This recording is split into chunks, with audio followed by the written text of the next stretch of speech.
काव्या सबुदिन भली से दिन भी कूଅ मूଳରେ बसी कपड़ा सबु धोउथाए। एतिकी बेले सासू रत्ना देवी बहु काव्या उपरे पाटी करी करी मेंचे कपड़ा आनी काव्या पाखरे फिंगी दियंती। रत्ना देवी काव्या को जमा हेले भल पाआंतीनी, काहींकि ना बाहाघरर 2 वर्ष हो जाइथिले भी काव्या माँ बनी पारी न थाए। अरे ए बड़ा मुही, आज दिनटा सारा कौन तोर कपड़ा धुआरे जीव?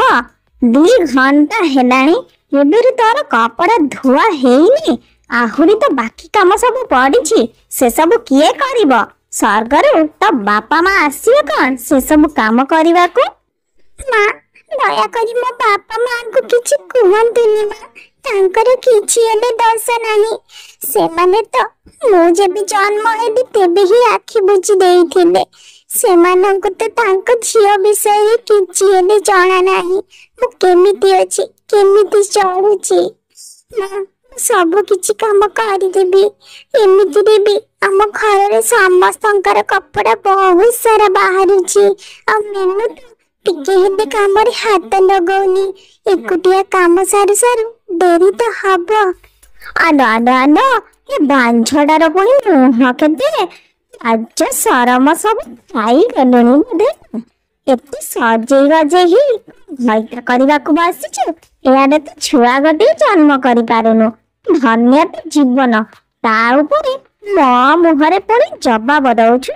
जल्दी से काम सब सारी घर कुआ, आहुरी काम पड़िछि। रत्ना देवी घर को चली जिबा परे काव्या पुणी थरे तार कपड़ा धोइबाकू लागे। सेपटे काव्यार सान जा मीनू घर भितरे सफा उपरे बसी थाए। ठीक एतिकी बेले सासू रत्ना देवी मीनू पाई किछि फल काटी प्लेट रे धरी आसंती। मीनूर बाहाघर ए 2 मास पूर्वरु ही हेइथिला। 2 मास पुरुनु सासू रत्ना देवी जानिबाकू पाइले जे तांक बहु मीनू गर्भवती अछि। सेइथिपाई सासू रत्ना देवी मीनूर बहुत जत्न नउथिले। आंदमा मीनू भल के खाइबु पीबु हेले सेना तो पीड़ा हुष्ट पुष्ट हब। तू तो टिके भी भल के खिया पिया करुनु। देख एमिति रे बहुत रागिबी। मते ना बसी बसी जमारू खाइबा को इच्छा होनी। दीदी केते भल काम सब करूछंती, मते भी सेमिति काम दाम करबा को इच्छा होउची। खबरदार कहूची, तू से काव्या सहित निजर तुलना करिबुनी। तार तो छुआ पिला नाही, बांझीरा हे घुरी बुलुची। से जदि काम धंदा न करिवो आउ करिवो किए? काव्या आउ मीनू कहिबाकू तो गटे घरर 2 बहु थिले, हेले सेमाने 2 मास भितरे केबे हेले कथा हेई नाहांती। काव्या सबुबळे मीनू को ईर्षा करे, काहींकि ना से बाहाघर परे परे ही गर्भवती हेइछि। सेइथिपाई ता मनरे बहुत कष्ट। सांग माने वीडियो रे कोन लाइक फाइक आसुनी, चैनल के कोन सब्सक्राइब करना हंती। एमिति रे नुआ नुआ वीडियो केमिति देखिए चैनल को सब्सक्राइब करंतु। गटे दिन काव्या दीपहर समय निज बेडरूम रे बसी थाए। एतिकी बड़े मीनू जाई सेठी पहुंची जाए और सीधा काव्यार गड़ धरी पकाए। दीदी दया करी मते क्षमा करी दियो दीदी। आज जदि घरे तमर एमिति अवस्था अछि ता पाई मु ही दाई। मु जदि आग गर्भवती हेई न थांती हेले सासू माँ केबे हेले तम ऊपर एते अत्याचार करि न थांते। मते क्षमा करी दियंतु दीदी।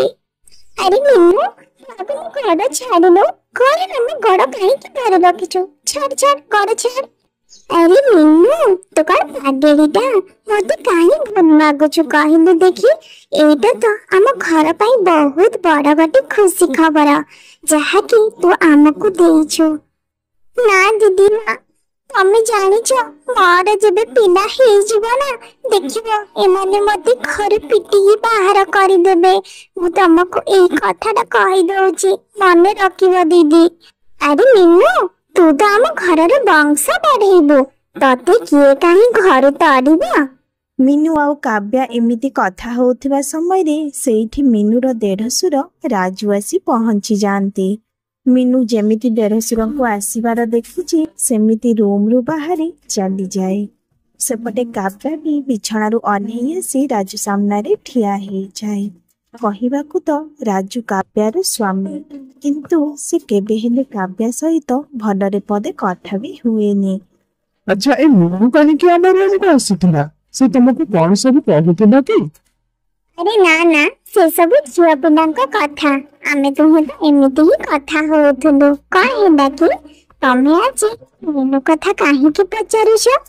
ରାଜୁ କାବ୍ୟାକୁ କିଛି ହେଲେ ଉତ୍ତର ଦିଏନି ଆଉ ରୁମରୁ ବାହାରି ଚାଲିଯାଏ। ମତେ ତ କିଛି ହେଲେ ବୁଝା ପଡୁନି। ସେପଟେ ମିନୁ କହୁଛି ପିଲା ହେଲା ପରେ ତାକୁ ସମସ୍ତେ ଘରୁ ବାହାର କରିଦେବେ। ଏପଟେ ରାଜୁ ପଚାରୁଛନ୍ତି ମିନୁ କାହିଁକି ମୋ ପାଖକୁ ଆସିଥିଲା କହି। ଏସବୁ କଣ ହଉଛି? ରାଜୁ ତ କେବେ କାହା କଥା ମତେ ପଚାରନ୍ତିନି କିମ୍ବା ମୋ ସାଙ୍ଗରେ ତ କଥା ବି ହୁଅନ୍ତିନି। ତେବେ ଏମିତି କଣ ରହିଛି କି ଆଜି ମୁଁ ମିନୁ କଥା ପଚାରିଲା? ୟାରି ଭିତରେ ଦେଖୁ ଦେଖୁ କିଛି ମାସ ବିତିଯାଏ ଆଉ ମିନୁର ପିଲା ହେବାର ସମୟ ବି ଆସି ପହଞ୍ଚିଯାଏ। ହେଲେ ମିନୁ ନିଜକୁ ରୁମ୍ ଭିତରେ କବାଟ ଦେଇ ବନ୍ଦ କରି ରଖେ। ଆଲୋ ମା ମିନୁ, କବାଟ ଖୋଲ ମା। ଚାଲ ଆମେ ମେଡିକାଲ ଯିବା। ତୋର ପିଲା ହେବାର ସମୟ ହେଇଗଲାଣି। ତୁ ଆଉ ଘରେ ଜମାରୁ ରହନି। କବାଟ ଖୋଲି ଦେ ମା। ମିନୁ ମିନୁ, କବାଟ ଖୋଲ ମିନୁ। ତମେ ମାଙ୍କ କଥା ମାନ, ହସ୍ପିଟାଲକୁ ଯାଅ। ଘରେ ରହିଲେ ଏମିତି କିଛି ହେବନି। ମିନୁ, କବାଟ ଖୋଲ ମିନୁ। ନା ନା, ମୁଁ କୁଆଡେ ବି ଯିବିନି। ମୁଁ ଏଇଠି ରହିବି। ଏଇଠି ମୋ ପିଲା ଜନ୍ମ ହବ। ହେଲେ ଦିଦିକୁ ତମେ ଖାଲି ଭିତରକୁ ଟିକେ ପଠେଇ ଦିଅ। କାବ୍ୟା ମିନୁ ରୁମକୁ ଆସିବା ବେଳେ ମିନୁର ପିଲା ଜନ୍ମ ହେଇସାରିଥାଏ। ଦିଦି ଦିଦି, ମୋ ପିଲା ଜନ୍ମ ହେଇସାରିଛି ଆଉ ମୁଁ ମୋ ପିଲାକୁ ଏଇ କମ୍ବଳ ଭିତରେ ଦେଇ ଦେଇଛି। ଦୟାକରି ତମେ ଏଇ ପିଲାକୁ ନେଇ ଏଇଠୁ କୋଉଠି ଦୂର ଜାଗାକୁ ଚାଲି ଯାଅ, ଯେମିତି ଏମାନେ ତମକୁ ଆଉ ଖୋଜି ପାରିବେନି। ଏଇ କଣ କହୁଛୁ ମିନୁ? ମୁଁ ତ ପିଲାକୁ ନେଇ କୁଆଡେ ଯିବି? ମୋର ତ ଏଇଠି ନିଜର କହି କେହି ନାହିଁ। ବାପା ମା ତ କେବେରୁ ଚାଲି ଯାଇଛନ୍ତି। ଯେଉଁ ଦାଦା ଖୁଡି ବି ଥିଲେ ସେମାନେ ବାହାଘର ପରେ ଆଉ ମୋ ମୁହଁ ଚାହିଁଲେନି। ମୁଁ ଏ ପିଲାକୁ ନେଇ ଯିବି କୁଆଡେ? ୟାକୁ କେମିତି ପାଳିବି ମୁଁ ତ କିଛି ବୁଝିପାରୁନି। ତମେ ଚିନ୍ତା କରନି ଦିଦି, ତମକୁ ଗୋଟେ ଏଡ୍ରେସ୍ ଦଉଛି, ତମେ ସେଇ ଏଡ୍ରେସ୍ ଯିବ। ମିନୁ ନିଜ ପିଲାକୁ କାବ୍ୟା ହାତକୁ ଟେକି ଦିଏ। ୟା ପରେ ଯାଇ ବାଡ଼ିପଟ କବାଟଟା ଖୋଲି ଦିଏ ଆଉ କାବ୍ୟା ସେଇ ପିଲାକୁ ଧରି ମିନୁର ବାପ ଘରକୁ ଚାଲିଯାଏ। କାବ୍ୟା ମିନୁର ବାପ ଘରେ ପହଞ୍ଚି ସେ କମ୍ବଳକୁ କାଢି ଦିଏ। ସେତେବେଳେ ଦେଖେ ତା ଭିତରେ ଗୋଟେ ଟେଡି ଅଛି। ତାର ତ ମୁଣ୍ଡ ବୁଲେଇ ଯାଏ। ସେ କିଛି ହେଲେ କଥା ବୁଝିପାରେନି। ହେ ଭଗବାନ, ଏଇଟା କେମିତି ହେଲା? ମିନୁ ତ ତା ପିଲାକୁ ମତେ କମଳରେ ଗୁଡେଇ ଦେଇଥିଲା ଆଉ ମୁଁ ସେମିତି ହିଁ ଧରି ଘରେ ଆସି ପହଞ୍ଚିଲି। ହେଲେ ଏ ପିଲା ଟେଡି କେମିତି ହେଇଗଲା? ମୁଁ ତ କିଛି ହେଲେ ବୁଝିପାରୁନି। ମା କାବ୍ୟା, ସେ ଟେଡି ପାଖରେ କଣ ଗୋଟେ ଚିଠିଟା ପଡିଛି, ଦେଖିଲୁ, ପଢ ତ। ଦିଦି ମତେ କ୍ଷମା କରିଦେବେ। ମୁଁ ଆପଣଙ୍କୁ ବହୁତ ବଡ କଥା ଗୋଟେ ଲୁଚେଇଛି।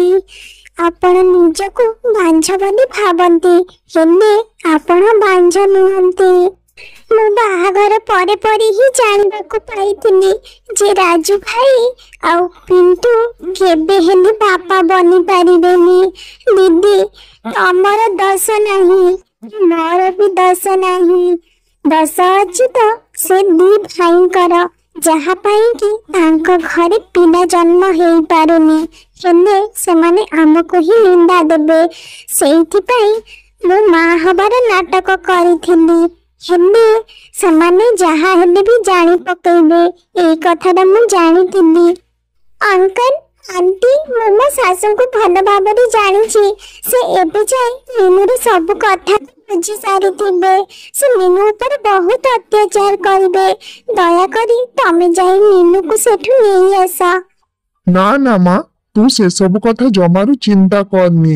ସେମାନେ ତୋ ଉପରେ ଯୋଉ ଅତ୍ୟାଚାର କରିଛନ୍ତି ଆଉ ତୋ ସ୍ୱାମୀ ଏସବୁ କଥା ଜାଣିବି ଯେତେବେଳେ ଚୁପ ରହିଛି ତୋ ଉପରେ ଦୋଷ ଲଦି ଦେଇନା, ସେ ତ ତା ଫଳ ନିହାତି ପାଇବ। ଦେଖିବୁ, ମୁଁ ପୋଲିସରେ ଖବର ଦେବି ଆଉ ଏବେ ହିଁ ଯାଉଛି ମିନୁକୁ ସେ ଘରୁ ଧରିକି ଆସିବି। ସେପଟେ ଶାଶୁଙ୍କୁ ବୁଝିବା ପାଇଁ ଆଉ ଅଧିକା ସମୟ ଲାଗେନି। ସେ ମିନୁର ଚାଲକୁ ଧରି ପକାନ୍ତି। ଆଲୋ ଆଲୋ କି ଛଇ ଦେଖେଇଲୁ। ମୁଁ ତ ପୁରା କାବା। ସତରେ ତୁ ଭଲ ଡ୍ରାମା କରିବୁ। ଶାଶୁ ରତ୍ନା ଦେବୀ ମିନୁକୁ ଗାଳି କରୁଥିବା ସମୟରେ ସେଇଠି ଯାଇ ମିନୁର ବାପା ପହଞ୍ଚି ଯାଆନ୍ତି। ବସ୍ ଥାଉ, ମୋ ଝିଅକୁ ତମେ ଆଉ ଧମକି ଦେଇପାରିବନି। ବୁଝିଲ, ତମେ ଯୋଉ ପାପ କରିଛ ନା ତାର କର୍ମଫଳ ତମେ ଯାଇ ଜେଲରେ ହିଁ ଭୋଗିବ। ପୋଲିସ ଆସୁଛି ତମକୁ ନେବା। ମିନୁର ବାପା ମିନୁକୁ ଘରକୁ ନେଇ ପଳେଇ ଆସନ୍ତି। ଆଉ କାବ୍ୟା ବି ମିନୁ ସହିତ ତାରି ବାପ ଘରେ ରୁହେ।